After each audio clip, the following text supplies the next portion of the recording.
Hi friends, welcome back to my channel Aishwarya's vlog. ಎಲ್ಲರೂ ಹೇಗಿದ್ದೀರಾ? ಎಲ್ಲರೂ ಚೆನ್ನಾಗಿದ್ದೀರಾ ಅಂದ್ಕೊಂಡು ವಿಡಿಯೋನ ಸ್ಟಾರ್ಟ್ ಮಾಡ್ತಾ ಇದ್ದೀನಿ. ಇವತ್ತು ಬೆಳಗ್ಗೆ ಬೇಗ ಎದ್ದು ಫ್ರೆಶ್ ಅಪ್ ಆಗಿ ನನ್ನ ತಂಗಿ ಮನೆಗೆ ಹೋಗ್ತಾ ಇದ್ದೀವಿ. ಇವತ್ತು ನನ್ನ ತಂಗಿಯವರು ಹಾಲು ಉಕ್ಕಿಸ್ತಾ ಇದ್ದಾರೆ, ಹೊಸ ಮನೆಗೆ ಶಿಫ್ಟ್ ಆಗ್ತಾ ಇದ್ದಾರೆ. ಹಾಗಾಗಿ ಹಾಲು ಉಕ್ಕಿಸ್ಬೇಕು ಅಂತ ಹೇಳಿ ಕರೆದಿದ್ಲು. ಹಾಗಾಗಿ ನಾನು, ಪಾಪು, ನಮ್ಮ ಮನೆಯವರು 3 ಜನ ಕೂಡ ಹೊರಟಿದ್ದೀವಿ. ಹೋಗೋದು ಸ್ವಲ್ಪ ಲೇಟ್ ಆಯಿತು. ಹಾಗಾಗಿ ನನ್ನ ತಂಗಿ ಬೇಗನೆ ಬಂದು ಪೂಜೆ ಎಲ್ಲ ಮುಗಿಸ್ಕೊಂಡಿದ್ಲು. ತುಂಬ ದಿನವೇ ಆಗಿಬಿಟ್ಟಿತ್ತು ಲಾಗ್ ಮಾಡಿ. ನನ್ನ ಮಗಳು ಲಾಗ್ ಮಾಡೋದಕ್ಕೆ ಬಿಡಲ್ಲ. ಎಡಿಟಿಂಗ್ ಮಾಡೋಕ್ಕೆ ಕೂತ್ಕೊಂಡ್ರೆ ನನಗೂ ಫೋನ್ ಕೊಡು ಅಂತ ಕೇಳ್ತಾಳೆ. ಹಾಗಾಗಿ ನಾನು ಫೋನ್ನ ಸ್ವಲ್ಪ ಅವಾಯ್ಡ್ ಮಾಡ್ತೀನಿ ಅಷ್ಟೇ. ಆ ರೀಸನ್ನಿಂದ ನನಗೆ ವೀಡಿಯೋ ಮಾಡೋದಕ್ಕೆ ಆಗ್ತಾಯಿಲ್ಲ. ಅವಳು ನೋಡ್ಕೊಳ್ಳೋದೇ ನನಗೊಂದು ದೊಡ್ಡ ಕೆಲಸ ಆಗಿಬಿಟ್ಟಿದೆ. ತುಂಬಾ ತೀಟೆ ಅವಳು, 1 ಸೆಕೆಂಡ್ ಸುಮ್ಮನೆ ಇರೋದಿಲ್ಲ. ಹಾಗಾಗಿ ಸ್ವಲ್ಪ ನನ್ನ ಮಗಳು ದೊಡ್ಡವಳಾಗಲಿ ಅಂತ ಹೇಳಿ ವೆಯ್ಟ್ ಮಾಡ್ತಾಯಿದ್ದೀನಿ ಲಾಗ್ಗಳನ್ನ ಮಾಡೋದಕ್ಕೆ. 1 ಸೆಕೆಂಡ್ ಆ ಕಡೆ ಈ ಕಡೆ ನಾನು ಹೋದರೂ ಕೂಡ ಅವಳು ಏನಾದರೂ ಒಂದು ಏಟ್ ಮಾಡ್ಕೊಂಡಿರ್ತಾಳೆ. ತುಂಬಾ ತೀಟೆ ನನ್ನ ಮಗಳು. ಆ ರೀಸನ್ನಿಂದ ನಾನು ವೀಡಿಯೋಸ್ನ ಮಾಡ್ತಾಯಿಲ್ಲ ಅಷ್ಟೇ. ಒಂದು ಕಡೆ ಹಾಲು ಕಾಯೋದಕ್ಕೆ ಸಹ ಇಟ್ಟಿದ್ಲು ನನ್ನ ತಂಗಿ. ಹಾಲು ಬಲಗಡೆ ಉಕ್ಕಿದ್ರೆ ತುಂಬಾ ಒಳ್ಳೆಯದು ಅಂತ ಹೇಳ್ತಾರೆ. ಹಾಗಾಗಿ ನಾನು ವೆಯ್ಟ್ ಮಾಡ್ಕೊಂಡು ನಿಂತಿದ್ದೆ ಯಾವ ಕಡೆ ಉಕ್ಕುತ್ತೆ ಹಾಲು ಅಂತ ಹೇಳಿ. ಅವರು ಮದುವೆ ಆದಮೇಲೆ ಇದು ಫಸ್ಟು ಮನೆ ಮಾಡಿರೋದು ಅವರು. ಚೆನ್ನಾಗಿರಲಿ ಅನ್ನೋದೊಂದು ನನ್ನ ಮನಸ್ಸಲ್ಲಿ. ಹಾಗಾಗಿ ಅಲ್ಲೇ ನಿಂತ್ಕೊಂಡಿದ್ದೆ ವೆಯ್ಟ್ ಮಾಡ್ತಾ.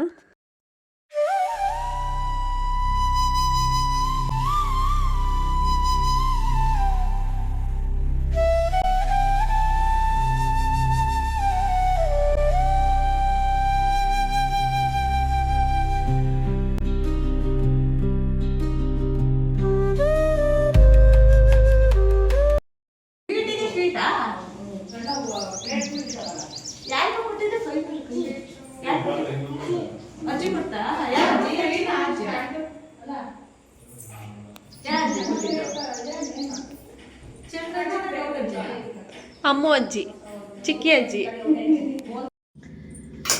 ಮತ್ತೆ ಲಾಗ್ನ ಕಂಟಿನ್ಯೂ ಮಾಡ್ತಾ ಇದ್ದೀನಿ. ಇವತ್ತು ಒಂದು ರೆಸಿಪಿ ತೋರಿಸೋಣ ಅಂತ ಹೇಳಿ ನನ್ನ ಮಗಳು ಟ್ರೈಪೋಡ್ ಅಲ್ಲಾಡಿಸ್ತಾ ಇದ್ದಾಳೆ ಕುತ್ಕೊಂಡು. ಚಿನ್ನೆ ಬಾ ಈ ಕಡೆ ಬಾ, ಎದ್ದಾಳು. ಇದ್ದೇ ಕೆಲಸ, ಬರೀ ಟ್ರೈಪೋಡ್ ಅಲ್ಲಾಡ್ಸೋದು, ಅದು ಇದು ಕಿತಾಪತಿ ಕೆಲಸ ನಿಂದು. ನಾನು ಹೆಂಗ್ ವಿಡಿಯೋ ಮಾಡೋದು ಚಿನ್ನಿ? ಹಂಗೆ ಮಾಡಿದ್ರೆ ಅಲ್ಲಾಡಿಸ್ಬಾರ್ದು. ಈ ಕಡೆ ಬನ್ನಿ. ಇವತ್ತು ಇಕ್ಕಿದ ಬೇಳೆ ಇತ್ತು. ಸಾಂಬಾರು ತಿಂದು ತಿಂದು ಬೇಜಾರಾಗಿತ್ತು ನನಗಂತೂ. ಏನಾದರೂ ಸ್ನ್ಯಾಕ್ಸ್ ಮಾಡೋಣ ಅಂತ ಹೇಳಿ ಇಕ್ಕಿದ ಬೇಳೆ ಮಿಕ್ಸ್ಚರ್ ಮಾಡೋಣ ಅಂತ ಹೇಳಿ. ನಮ್ಮ ಮನೆಯವ್ರಿಗಂತೂ ತುಂಬ ಇಷ್ಟ ಇಕ್ಕಿದ ಬೇಳೆ ಮಿಕ್ಸ್ಚರು. ಹಾಗಾಗಿ ಮಾಡೋಣ ಅಂತ ಹೇಳಿ ಎತ್ತಿಟ್ಕೊಂಡಿದ್ದೀನಿ. ಯಾವ ರೀತಿ ಮಾಡೋದು ಅಂತ ನಿಮ್ಮ ಜೊತೆ ಕೂಡ ರೆಸಿಪಿ ಕೂಡ ಶೇರ್ ಮಾಡ್ಕೊತೀನಿ ಬನ್ನಿ. ನನ್ನ ಮಗಳು ವೀಡಿಯೋ ಮಾಡೋದಕ್ಕೆ ಬಿಡಲ್ಲ, ಈಗ ಟ್ರೈಪೋಡ್ ಅಲ್ಲಾಡಿಸ್ತಾನೆ ಇರ್ತಾಳೆ. ಬನ್ನಿ ಯಾವ ರೀತಿ ಮಾಡೋದು ಅಂತ ತೋರಿಸ್ತೀನಿ. ಅವರೆಕಾಯಿ ಸೀಸನ್ ಅಂತೂ ಮುಗಿತಾ ಬಂತು. ನನಗೆ ಕೊನೆಯಲ್ಲಿ ನೆನಪಾಗಿದೆ ಈ ಮಿಕ್ಸ್ಚರ್ ಮಾಡಬೇಕು ಅಂತ ಹೇಳಿ. ಸ್ಟಾರ್ಟಿಂಗೆಲ್ಲ ಸಾಂಬಾರು ಮಾಡೋದು ತಿನ್ನೋದು, ಸಾಂಬಾರು ಮಾಡೋದು ತಿನ್ನೋದು ಬರೀ ಇದೇ ಆಗಿತ್ತು. ನೆನಪಿಗೆ ಬಂದಿರಲಿಲ್ಲ ಇದೊಂದು ಮಾಡಬೇಕು ಅಂತ ಹೇಳಿ. ಹಾಗಾಗಿ ಹಸ್ಬೆಂಡ್ ಯಾವಾಗಲೂ ಕೇಳ್ತಾನೆ ಇದ್ದರು ಮಾಡು ಮಾಡು ಅಂತ ಹೇಳಿ. ಹಾಗಾಗಿ ಅವರೆಕಾಳು ಇತ್ತಲ್ವ, ಹಾಗಾಗಿ ಮಾಡೋಣ ಅಂತ ಹೇಳಿ ರೆಡಿ ಮಾಡ್ಕೋತಾ ಇದ್ದೆ. ನಾವು ಈ ರೀತಿ ಅವರೆಕಾಳನ್ನ ಸಿಪ್ಪೆ ತಕ್ಕೊಂಡಿದ್ದಾದಮೇಲೆ ಡೈರೆಕ್ಟಾಗಿ ಎಣ್ಣೆಗೆ ಹಾಕಬಾರ್ದು. ಇದನ್ನು 1 ರಿಂದ 2 ಗಂಟೆ ನಾವು ಈ ರೀತಿ ಕಾಟನ್ ಬಟ್ಟೆ ಮೇಲೆ ನೀಟಾಗಿ ಸ್ಪ್ರೆಡ್ ಮಾಡಿ ಅದರಲ್ಲಿರುವಂತಹ ನೀರಿನ ಅಂಶ ಎಲ್ಲ ಕಂಪ್ಲೀಟಾಗಿ ಡ್ರೈ ಆಗಬೇಕು. ಅಲ್ಲಿ ತನಕ ನಾವು ಇದನ್ನು ನೆರಳಲ್ಲೇ ಒಣಗಿಸ್ಕೋಬೇಕು. ನಮ್ಮ ಮನೇಲಿ ಸ್ವಲ್ಪ ಬಿಸಿಲು ಬೀಳ್ತಾ ಇದೆ, ಏನು ಪ್ರಾಬ್ಲಮ್ ಇಲ್ಲ. ಹಾಗಾಗಿ ಒಣಗಿಸ್ಕೊತಾ ಇದ್ದೀನಿ. ನಾನಿಲ್ಲಿ ಏನೇನು ಬೇಕು ಅಂತ ತೋರಿಸ್ತೀನಿ. ಅರ್ಧ ಬಟ್ಲಾಗೋಷ್ಟು ನಾನಿಲ್ಲಿ ಅವಲಕ್ಕಿನ ತೊಗೊಂಡಿದ್ದೀನಿ. ಗಟ್ಟಿ ಅವಲಕ್ಕಿ ಬರುತ್ತಲ್ಲ ಅದು. ಸ್ವಲ್ಪ ಒಗ್ಗರಣೆಗೆ ಕರ್ಬೇವಿನ ಸೊಪ್ಪು, ಬೆಳ್ಳುಳ್ಳಿ ಮತ್ತು ಗೋಡಂಬಿನ ತೊಗೊಂಡಿದ್ದೀನಿ. 1 ಬೌಲಷ್ಟು ಕಡಲೆ, 1 ಬೌಲಷ್ಟು ಕಡಲೆ ಬೀಜ, 1 ಬೌಲಾಗೋಷ್ಟು ನಾನಿಲ್ಲಿ ಅವರೆಕಾಳನ್ನ ಇಕ್ಕಿದ ಅವರೆಕಾಳನ್ನ ತೊಗೊಂಡಿದ್ದೀನಿ.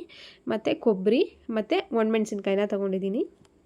ಇವಾಗ ಎಣ್ಣೆ ಬಿಸಿ ಆದಮೇಲೆ ನಾನೀಗ ಅವರೆಕಾಳನ್ನ ಹಾಕ್ಕೋತಾ ಇದ್ದೀನಿ. ನೀಟಾಗಿ ಇದು ಡ್ರೈ ಆಗಿರಬೇಕು, ಇಲ್ಲಾಂದರೆ ನೀರಿದ್ರೆ ಸ್ವಲ್ಪ ಸಿಡಿಯೋ ಚಾನ್ಸಸ್ ಇರುತ್ತೆ. ಹಾಗಾಗಿ ನೋಡಿಕೊಂಡು ಹಾಕ್ಕೊಳ್ಳಿ. ಎಣ್ಣೆ ಚೆನ್ನಾಗಿ ಕಾದ್ಮೇಲೆ ಹಾಕ್ಕೋಬೇಕು, ಇಲ್ಲಾಂದರೆ ಅವರೆಕಾಳು ತುಂಬಾ ಎಣ್ಣೆ ಕುಡಿದ್ಬಿಡುತ್ತೆ. ಹಾಗಾಗಿ ಎಣ್ಣೆ ನೀಟಾಗಿ ಕಾದ್ಮೇಲೆ ಹಾಕ್ಕೊಳ್ಳಿ. ಅದು ನೀಟಾಗಿ ಬೆಂದ ಮೇಲೆ ಈ ರೀತಿ ಮೇಲೆ ತೇಲೋದಕ್ಕೆ ಸ್ಟಾರ್ಟ್ ಆಗುತ್ತೆ ಅವರೆಕಾಳು. ಈ ರೀತಿ ಅವರೆಕಾಳೆಲ್ಲ ಮೇಲೆ ತೇಲೋದಕ್ಕೆ ಸ್ಟಾರ್ಟ್ ಆದಮೇಲೆ ಕ್ರಿಸ್ಪಿ ಆಗುತ್ತೆ. ನೋಡ್ಕೊಳ್ಳಿ, ಹಸಿ ಹಸಿ ಇರುತ್ತೆ ಕೆಲವೊಂದು, ನೋಡಿಕೊಂಡು ನೀವು ಇದನ್ನು ಎತ್ಕೋಬೇಕಾಗತ್ತೆ. ಇಲ್ಲಿ ಕೆಲವೊಂದು ವಿಡಿಯೋ ಕ್ಲಿಪ್ಪಿಂಗ್ಸು ಡಿಲೀಟ್ ಆಗಿದೆ. ಹೇಗೆ ಡಿಲೀಟ್ ಆಯಿತು ಅಂತ ಗೊತ್ತಿಲ್ಲ. ಹಾಗಾಗಿ ವಿಡಿಯೋನ ಸ್ಕಿಪ್ ಮಾಡಿದ್ದೀನಿ. ನೆಕ್ಸ್ಟ್ ಇವಾಗ ನಾನು ಕಡಲೆ ಬೀಜ, ಕಡಲೆ ಎಲ್ಲನೂ ಫ್ರೈ ಮಾಡ್ಕೊಂಡು ನಾನು ಏನೇನು ಇಂಗ್ರೀಡಿಯೆಂಟ್ಸ್ ತೋರಿಸಿದ್ನಲ್ಲ ಅದನ್ನೆಲ್ಲ ನೀಟಾಗಿ ಫ್ರೈ ಮಾಡಿಕೊಂಡು, ಅವಲಕ್ಕಿ ಎಲ್ಲನೂ ನಾವು ಎಣ್ಣೆಲಿ ನೀಟಾಗಿ ಫ್ರೈ ಮಾಡಿಕೊಂಡು ಒಂದು ಬೇಸನ್ಗೆ ಹಾಕ್ಕೊಂಡಿದ್ದೀನಿ. ಇಲ್ಲಿ ವಿಡಿಯೋ ಡಿಲೀಟ್ ಆಗಿದೆ, ಹೇಗೆ ಡಿಲೀಟ್ ಆಯಿತು ಅಂತ ಗೊತ್ತಿಲ್ಲ, ಹಾಗಾಗಿ ಇರೋಷ್ಟನ್ನೇ ಹಾಕಿದ್ದೀನಿ. ನೆಕ್ಸ್ಟು ನಾವೀಗ ರುಚಿಗೆ ತಕ್ಕಷ್ಟು ಉಪ್ಪು ಮತ್ತು ನಾನಿಲ್ಲಿ ಖಾರದ ಪುಡಿನ ಹಾಕ್ಕೋತಾ ಇದ್ದೀನಿ. ನೋಡ್ಕೊಳ್ಳಿ, ನಿಮ್ಮ ಖಾರಕ್ಕೆ ಎಷ್ಟು ಬೇಕು ನೋಡಿಕೊಂಡು ಹಾಕ್ಕೊಳ್ಳಿ. ಸ್ವಲ್ಪ ಜಾಸ್ತಿ ಖಾರ ಇದ್ರೇ ಚೆನ್ನಾಗಿರುತ್ತೆ, ನೋಡ್ಕೊಂಡು ಹಾಕ್ಕೊಳ್ಳಿ. ನಾನಿಲ್ಲಿ ಒಂದು 1/4 ಟೇಬಲ್ ಸ್ಪೂನಷ್ಟು ಅರಿಶಿನದ ಪುಡಿನೂ ಸಹ ಹಾಕ್ಕೋತಾ ಇದ್ದೀನಿ. ನೀಟಾಗಿ ಇದನ್ನು ನಾವು ಮಿಕ್ಸ್ ಮಾಡ್ಕೋಬೇಕು. ಕೈಯಲ್ಲಿ ಮಿಕ್ಸ್ ಮಾಡಿದ್ರೆ ಆಗುತ್ತೆ. ನಾನು ಪಾತ್ರೆ ಸ್ವಲ್ಪ ಚಿಕ್ಕದಿರೋದ್ರಿಂದ ನಾನು ಇದರಲ್ಲೇ ಮಿಕ್ಸ್ ಮಾಡ್ಕೋತಾ ಇದ್ದೀನಿ.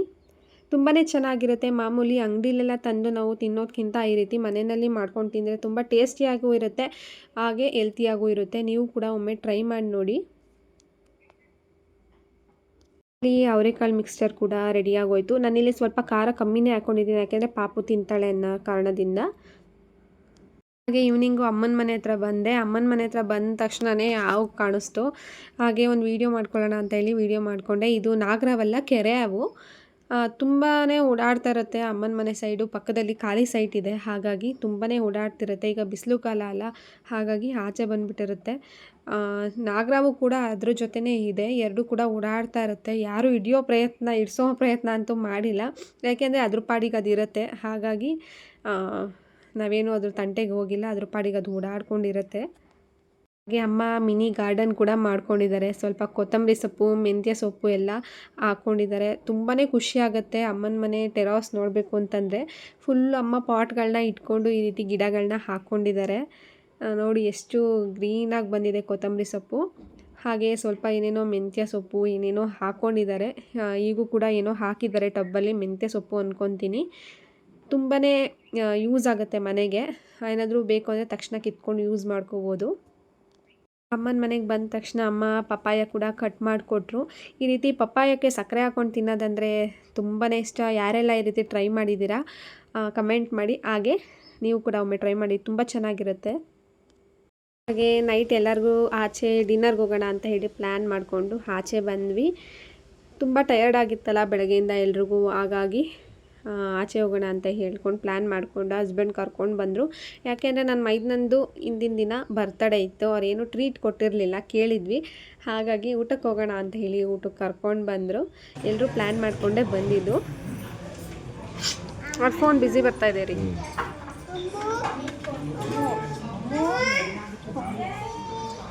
ದಿಶಮ್ಮ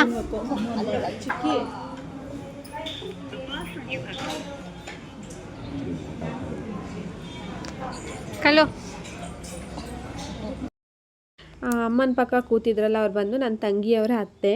ಅವರು ಕೂಡ ಊರಿಂದ ಬಂದಿದ್ದರು. ಅವ್ರನ್ನೂ ಎಲ್ಲಾದರೂ ಆಚೆ ಕರ್ಕೊಂಡು ಹೋಗೋಕ್ಕಾಗತ್ತೆ ಅಂತ ಹೇಳಿ ಊಟಕ್ಕೆ ಹೋಗೋಣ ಅಂತ ಪ್ಲ್ಯಾನ್ ಮಾಡಿಕೊಂಡು ಬಂದ್ವಿ. ಹಾಗೆ ಊಟ ಎಲ್ಲ ಮುಗಿಸ್ಕೊಂಡು ಅಮ್ಮ ಪೋಲಾರ್ ಬಿಯರ್ಗೆ ಹೋಗೋಣ, ಐಸ್ ಕ್ರೀಮ್ ತಿನ್ನಬೇಕು ಅಂತ ಹೇಳ್ತಾಯಿದ್ರು. ದಿಶಾನ್ವಿ ಎಲ್ಲಿ ಬಂದರೂ ವಟ ವಟ ವಟ ಸ್ಟಾರ್ಟ್ ಮಾಡಿಬಿಡ್ತಾಳೆ. ಒಂದು ನಿಮಿಷನೂ ಬಾಯಿ ಸುಮ್ಮನೆ ಇರಲ್ಲ. ಎಷ್ಟು ಮಾತಾಡ್ತಾಳೆ ಅಂದರೆ ತುಂಬಾ ಮಾತಾಡ್ತಾಳೆ.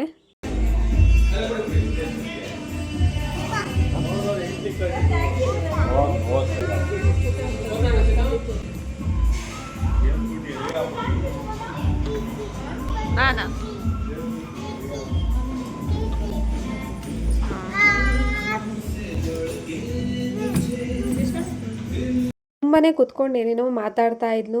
ಈ ಏಜಲ್ಲಿ ಮಕ್ಕಳು ಮಾತು ಕೇಳೋದಕ್ಕೆ ಒಂದು ಖುಷಿ ಆಗುತ್ತೆ.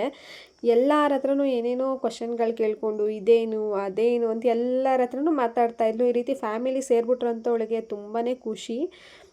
ಅದರಲ್ಲೂ ನನ್ನ ತಮ್ಮ, ನನ್ನ ತಂಗಿ, ನಮ್ಮಮ್ಮ ಇದ್ಬಿಟ್ರಂತ ಅವಳಿಗೆ ತುಂಬಾ ಖುಷಿ.